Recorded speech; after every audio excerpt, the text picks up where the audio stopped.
ਸਤਿ ਸ੍ਰੀ ਅਕਾਲ ਜੀ ਸਾਰਿਆਂ ਨੂੰ। ਇਨਵੈਸਟਰ ਪੰਜਾਬ ਵਿੱਚ ਤੁਹਾਡਾ ਬਹੁਤ-ਬਹੁਤ ਸਵਾਗਤ ਕਰਦੇ ਹਾਂ। ਉਹ ਚੈਨਲ ਜਿੱਥੇ ਪੰਜਾਬੀ ਭਾਸ਼ਾ ਵਿੱਚ ਫਾਈਨੈਂਸ਼ੀਅਲ ਐਜੂਕੇਸ਼ਨ ਦਿੱਤੀ ਜਾਂਦੀ ਹੈ, ਪੈਸੇ ਨੂੰ ਮੈਨੇਜ ਕਰਨਾ ਅਤੇ ਵਧਾਉਣਾ ਸਿਖਾਇਆ ਜਾਂਦਾ ਹੈ, ਜੋ ਕਿ ਸਕੂਲਾਂ ਅਤੇ ਕਾਲਜਾਂ ਵਿੱਚ ਦੱਸਿਆ ਹੀ ਨਹੀਂ ਜਾਂਦਾ।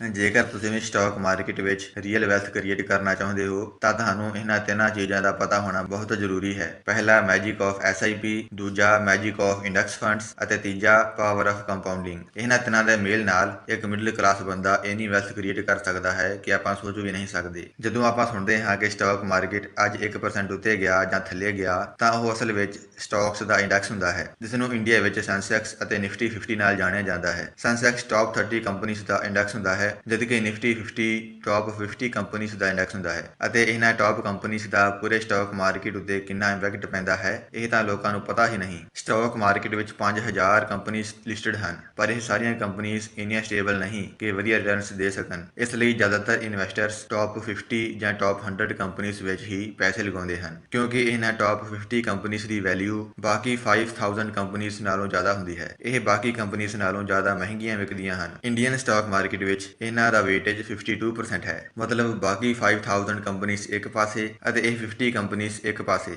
ਜ਼ਿਆਦਾਤਰ ਮਿਊਚੁਅਲ ਫੰਡਸ ਅਤੇ DIIs ਦੀ ਹੋਲਡਿੰਗ ਵੀ ਇਹਨਾਂ ਟਾਪ 50 ਕੰਪਨੀਜ਼ ਵਿੱਚ ਹੀ ਹੁੰਦੀ ਹੈ। ਇਹ ਇੰਡੈਕਸ ਮਾਰਕੀਟ ਦੇ ਟ੍ਰੈਂਡ ਬਾਰੇ ਦੱਸਦਾ ਹੈ। ਜਿਸ ਦਿਨ ਇਹ ਇੰਡੈਕਸ 1% ਉੱਪਰ ਹੁੰਦਾ ਹੈ ਤਾਂ ਚਾਂਸਸ ਹਨ ਕਿ ਜ਼ਿਆਦਾਤਰ ਕੰਪਨੀਜ਼ ਵੀ ਉੱਪਰ ਹੀ ਗਈਆਂ ਹੋਣਗੀਆਂ। ਲੌਂਗ ਟਰਮ ਵਿੱਚ ਇਸ ਇੰਡੈਕਸ ਦਾ ਚਾਰਟ ਸਾਨੂੰ ਕੰਟਰੀ ਦੀ ਇਕਨੋਮੀ ਦੀ ਗਰੋਥ ਬਾਰੇ ਦੱਸਦਾ ਹੈ। ਜਦੋਂ ਇਹ ਇੰਡੈਕਸ 1995 ਤੋਂ ਸ਼ੁਰੂ ਹੋਇਆ ਸੀ ਤਾਂ ਉਦੋਂ ਟਾਪ 50 ਕੰਪਨੀਜ਼ ਕੁਝ ਹੋਰ ਹੀ ਸਨ, ਪਰ ਅੱਜ ਨੀਅਰ ਅਬਾਊਟ 40 ਕੰਪਨੀਜ਼ ਚੇਂਜ ਹੋ ਚੁੱਕੀਆਂ ਹਨ ਅਤੇ ਇਹ ਚੇਂਜ ਆਟੋਮੈਟਿਕਲੀ ਹਰ 6 ਮਹੀਨੇ ਵਿੱਚ ਹੁੰਦਾ ਹੈ। ਕੁੱਲ ਮਿਲਾ ਕੇ ਦੇਖਿਆ ਜਾਵੇ ਤਾਂ ਤੁਹਾਡੀ ਕੈਪੀਟਲ ਦੇ ਜ਼ੀਰੋ ਹੋਣ ਦੇ ਚਾਂਸਸ ਬਿਲਕੁਲ ਨਹੀਂ ਹਨ, ਕਿਉਂਕਿ ਤੁਹਾਡੀ ਕੈਪੀਟਲ ਦਾ ਰੀਅਲ ਏਸਟੇਟ ਵਾਂਗੂ ਡਾਈਵਰਸਿਫਿਕੇਸ਼ਨ ਹੋ ਜਾਂਦਾ ਹੈ। ਜੇਕਰ ਤੁਸੀਂ 2003 ਵਿੱਚ ਇਸ ਇੰਡੈਕਸ ਵਿੱਚ 1099 ਯਾਨੀ 1089 ਰੁਪੀਸ ਲਗਾਏ ਹੁੰਦੇ ਤਾਂ ਉਹ ਅੱਜ ਦੀ ਡੇਟ ਵਿੱਚ 19800 ਰੁਪਏ ਹੋ ਜਾਂਦੇ, ਜੋ ਕਿ 15.47% ਕੰਪਾਊਂਡਡ ਐਨੂਅਲ ਗਰੋਥ ਰੇਟ ਬਣਦਾ ਹੈ। ਮਤਲਬ ਜੇ ਉਦੋਂ ਤੁਸੀਂ ਇਸ ਵਿੱਚ 10 ਲੱਖ ਰੁਪਏ ਲਗਾਏ ਹੁੰਦੇ ਤਾਂ ਉਹ ਅੱਜ 1.5 ਕਰੋੜ ਬਣ ਜਾਂਦੇ। This is the power of compounding. ਜੋ ਇਸ ਨੂੰ ਸਮਝਦੇ ਹਨ ਸਿਰਫ ਉਹੀ ਕਮਾ ਪਾਉਂਦੇ ਹਨ। ਰੀਅਲ ਏਸਟੇਟ ਦੇ ਪ੍ਰਾਈਸਿਸ ਵੀ ਪਿਛਲੇ 20 ਸਾਲਾਂ ਵਿੱਚ ਸੇਮ ਰੇਟ ਨਾਲ ਵਧੇ ਨੇ, ਪਰ ਇਸ ਵਿੱਚ ਲਿਕੁਇਡਿਟੀ ਨਹੀਂ ਹੈ। ਤੁਸੀਂ ਆਸਾਨੀ ਨਾਲ ਪ੍ਰਾਪਰਟੀ ਸੈਲ ਹੀ ਨਹੀਂ ਕਰ ਸਕਦੇ। ਕੋਈ ਵੀ ਇਹਨਾਂ ਪ੍ਰਾਈਸ ਦੇਣ ਨੂੰ ਤਿਆਰ ਹੀ ਨਹੀਂ, ਕਿਉਂਕਿ ਉਹਨਾਂ ਦਾ ਸਿਰਫ ਪ੍ਰਾਈਸ ਹੀ ਵਧਿਆ ਹੈ, ਇੰਟ੍ਰਿੰਸਿਕ ਗਰੋਥ ਨਹੀਂ ਹੋਈ। ਇਸ ਲਈ ਜੇ ਨਿਫਟੀ 50 ਇੰਡੈਕਸ ਇਸੇ ਤਰ੍ਹਾਂ ਗਰੋ ਹੁੰਦਾ ਰਿਹਾ ਤਾਂ ਰਿਟਰਨ ਤਾਂ ਮਿਲੇਗਾ ਹੀ। ਜੇ ਇਹਨਾਂ ਵਿੱਚੋਂ 10 ਕੰਪਨੀਜ਼ ਬੰਦ ਵੀ ਹੋ ਜਾਣ ਤਾਂ ਨੈਕਸਟ 10 ਕੰਪਨੀਜ਼ ਉਹਨਾਂ ਨੂੰ ਰਿਪਲੇਸ ਕਰ ਦੇਣਗੀਆਂ। ਮਤਲਬ ਤੁਹਾਡਾ ਪੈਸਾ ਤਾਂ ਪੂਰੀ ਤਰ੍ਹਾਂ ਸੇਫ ਹੈ। ਲੌਂਗ ਟਰਮ ਵਿੱਚ ਤੁਹਾਨੂੰ ਕਿਤੇ ਲਾਸ ਨਹੀਂ ਹੁੰਦਾ। ਤੁਹਾਡਾ ਪੈਸਾ ਆਪਣੇ ਆਪ ਮਾੜੀਆਂ ਕੰਪਨੀਆਂ ਵਿੱਚੋਂ ਨਿਕਲ ਕੇ ਚੰਗੀਆਂ ਕੰਪਨੀਜ਼ ਵਿੱਚ ਚਲਾ ਜਾਵੇਗਾ। ਇਹ 10 ਕੰਪਨੀਜ਼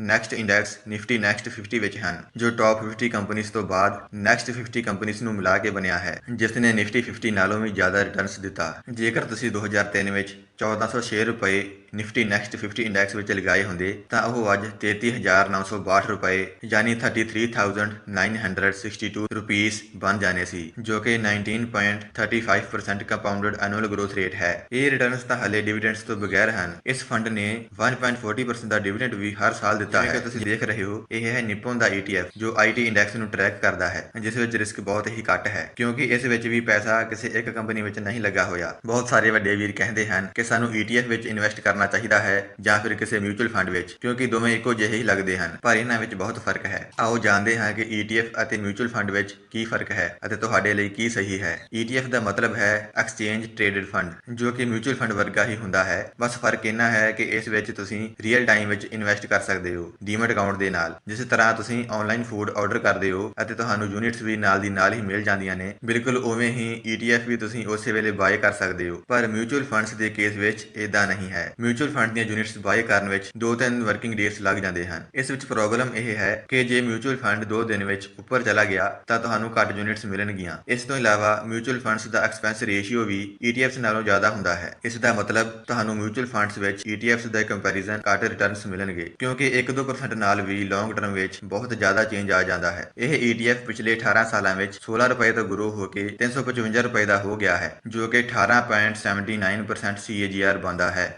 ਆਪਣੀ ਫਾਈਨੈਂਸ਼ੀਅਲ ਫਰੀडम ਦੀ ਜਰਨੀ ਸ਼ੁਰੂ ਕਰਨ ਲਈ ਤੁਹਾਨੂੰ ਇੱਕ ਡੀਮੈਟ ਅਕਾਊਂਟ ਦੀ ਲੋੜ ਹੈ ਅਤੇ ਡਿਸਕ੍ਰਿਪਸ਼ਨ ਵਿੱਚ ਬਿਗਿਨਰਸ ਲਈ ਬੈਸਟ ਬ੍ਰੋਕਰਸ ਦਾ ਲਿੰਕ ਦਿੱਤਾ ਗਿਆ ਹੈ ਕਿਉਂਕਿ ਮੈਂ ਸਮਝਦਾ ਹਾਂ ਕਿ ਇਨਵੈਸਟਰ ਪੰਜਾਬ ਦੇ ਮੈਕਸਿਮਮ ਮੈਂਬਰਸ ਨਵੇਂ ਇਨਵੈਸਟਰ ਹੀ ਹਨ ਅਤੇ ਆਪਣੇ ਕੋਲ ਸ਼ੁਰੂ ਵਿੱਚ ਇੰਨਾ ਪੈਸਾ ਨਹੀਂ ਹੁੰਦਾ ਕਿ ਆਪਾਂ ਹਾਈ ਚਾਰजेस ਪੇ ਕਰ ਸਕੀਏ। ਇਸੇ ਲਈ ਹੀ ਮੈਂ ਇਹ ਐਪਸ ਸਿਰਫ ਤੁਹਾਨੂੰ ਧਿਆਨ ਵਿੱਚ ਰੱਖ ਕੇ ਹੀ ਚੁਣੇ ਹਨ। ਗਰੋ ਐਪ ਵਿੱਚ ਤੁਹਾਨੂੰ ਕੋਈ ਫੀਸ ਨਹੀਂ ਲੱਗੇਗੀ ਅਤੇ ਅਪਸਟੌਕਸ ਵਿੱਚ ਸਿਰਫ ਐਨੂਅਲ ਮੇਨਟੇਨੈਂਸ ਚਾਰजेस ਹੀ ਹਨ ਜੋ ਕਿ ਬਾਕੀ ਬ੍ਰੋਕਰਸ ਨਾਲੋਂ ਬਹੁਤ ਹੀ ਘੱਟ ਹਨ। ਆਉਣ ਵਾਲੇ ਫਾਈਨੈਂਸ਼ੀਅਲ ਐਪੀਸੋਡਸ ਵਿੱਚ ਆਪਾਂ index fund versus mutual fund ਤੇ ਡਿਟੇਲ ਇਨਵੈਸਟੀਗੇਸ਼ਨ ਕਰਾਂਗੇ। ਕਿਸੇ ਲੌਂਗ ਟਰਮ ਪੀਰੀਅਡ ਵਿੱਚ ਯਾਨੀ 20 ਸਾਲ ਦੇ ਪੀਰੀਅਡ ਵਿੱਚ 10 ਵਿੱਚੋਂ 9 ਮਿਊਚੁਅਲ ਫੰਡਸ ਤਾਂ ਇੰਡੈਕਸ ਨੂੰ ਆਊਟ ਪਰਫਾਰਮ ਹੀ ਨਹੀਂ ਕਰ ਪਾਉਂਦੇ। ਤੁਸੀਂ ਦੇਖੋਗੇ ਕਿ ਜੇ ਤੁਸੀਂ ਕੋਈ ਮਿਊਚੁਅਲ ਫੰਡ ਖਰੀਦਿਆ ਹੈ ਅਤੇ ਉਹ ਚੰਗੀ ਤਰ੍ਹਾਂ ਪਰਫਾਰਮ ਹੀ ਨਹੀਂ ਕਰ ਰਿਹਾ ਜਦਕਿ ਬਾਕੀ ਮਿਊਚੁਅਲ ਫੰਡਸ ਜ਼ਿਆਦਾ ਰਿਟਰਨਸ ਦੇ ਰਹੇ ਹਨ, ਤਾਂ ਇਸ ਚੱਕਰ ਵਿੱਚ ਤੁਸੀਂ ਬਾਰ-ਬਾਰ ਮਿਊਚੁਅਲ ਫੰਡਸ ਨੂੰ ਬਾਏ ਸੈਲ ਕਰੋਗੇ, ਜਿਸ ਨਾਲ ਤੁਹਾਨੂੰ ਸਿਰਫ ਲਾਸ ਹੀ ਹੋਵੇਗਾ ਕਿਉਂਕਿ ਮਿਊਚੁਅਲ ਫੰਡਸ ਸੈਲ ਕਰਨ ਵੇਲੇ ਐਕਸਿਟ ਫੀਸ ਅਤੇ ਕੈਪੀਟਲ ਗੇਨ ਟੈਕਸ ਲੱਗਦੇ ਹਨ ਅਤੇ ਬਾਏ ਸੈਲ ਕਰਨ ਦੇ ਚੱਕਰ ਵਿੱਚ ਤੁਸੀਂ ਆਪਣੇ ਪੈਸੇ ਨੂੰ ਸ਼ਾਂਤੀ ਨਾਲ ਕੰਪਾਊਂਡ ਵੀ ਨਹੀਂ ਹੋਣ ਦੇਵੋਗੇ, ਜਿਸ ਨਾਲ ਤੁਸੀਂ ਕਦੇ ਕੰਪਾਊਂਡਿੰਗ ਦਾ ਮੈਜਿਕ ਦੇਖ ਹੀ ਨਹੀਂ ਸਕੋਗੇ। ਇਸ ਲਈ ਮੇਰੇ ਹਿਸਾਬ ਨਾਲ ਤਾਂ ਤੁਹਾਡੇ ਲਈ ਮਿਊਚੁਅਲ ਫੰਡਸ ਨਾਲੋਂ ETF ਜਾਂ ਇੰਡੈਕਸ ਫੰਡ ਹੀ ਵਧੀਆ ਹਨ। ਮਿਊਚੁਅਲ ਫੰਡਸ ਵਿੱਚ ਐਕਸਟਰਾ ਫੀਸ ਪੇ ਕਰਨ ਨਾਲੋਂ ਚੰਗਾ ਤੁਸੀਂ ਇੰਡੈਕਸ ਫੰਡ ਵਿੱਚ ਇਨਵੈਸਟ ਕਰ ਸਕਦੇ ਹੋ। ਜੇ ਤੁਸੀਂ ਇੰਡੈਕਸ ਫੰਡ ਵਿੱਚ 10 ਲੱਖ ਰੁਪਏ ਲਗਾਉਂਦੇ ਹੋ ਅਤੇ ਤੁਹਾਨੂੰ ਇਸੇ ਤਰ੍ਹਾਂ 18% CAGR ਰਿਟਰਨ ਮਿਲਦੇ ਹਨ, ਤਾਂ ਅਗਲੇ 20 ਸਾਲਾਂ ਦੇ ਵਿੱਚ ਤੁਹਾਡੇ ਕੋਲ 2 ਕਰੋੜ ਰੁਪਏ ਹੋ ਜਾਣਗੇ, ਜਿਸ ਵਿੱਚ 2.22 ਕਰੋੜ ਤਾਂ ਸਿਰਫ ਵਿਆਜ ਹੀ ਹੈ। ਇਸ ਨੂੰ ਆਪਾਂ ਇਨਫਲੇਸ਼ਨ ਨਾਲ ਐਡਜਸਟ ਕਰਕੇ ਵੀ ਦੇਖ ਲਈਏ ਤਾਂ 10 ਲੱਖ ਦੀ ਵੈਲਿਊ ਆਉਣ ਵਾਲੇ 20 ਸਾਲ ਬਾਅਦ 35 ਲੱਖ ਹੋ ਜਾਵੇਗੀ। ਮਤਲਬ ਇਨਫਲੇਸ਼ਨ ਐਡਜਸਟ ਕਰਨ ਤੋਂ ਬਾਅਦ ਵੀ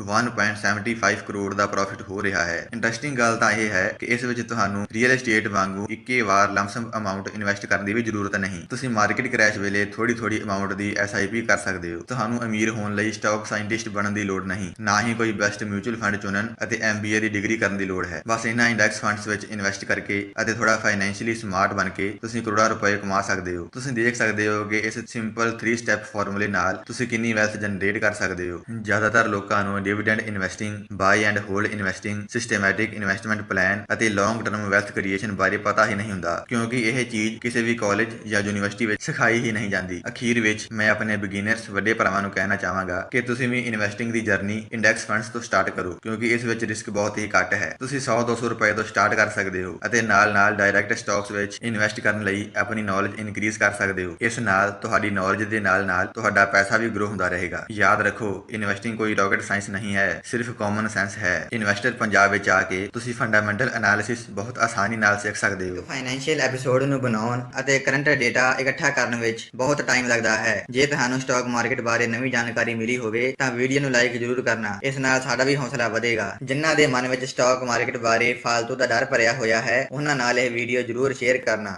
ਅੱਜ ਲਈ ਬਸ ਇੰਨਾ ਹੀ। ਮਿਲਦੇ ਹਾਂ ਜੀ ਅਗਲੇ ਐਪੀਸੋਡ ਵਿੱਚ ਨਵੀਂ ਐਜੂਕੇਸ਼ਨ ਦੇ ਨਾਲ। ਕੈਮਰਾਮੈਨ ਸੰਧੂ ਸਾਹਿਬ ਦੇ ਨਾਲ, ਇਨਵੈਸਟਰ ਪੰਜਾਬ, ਅੰਮ੍ਰਿਤਸਰ।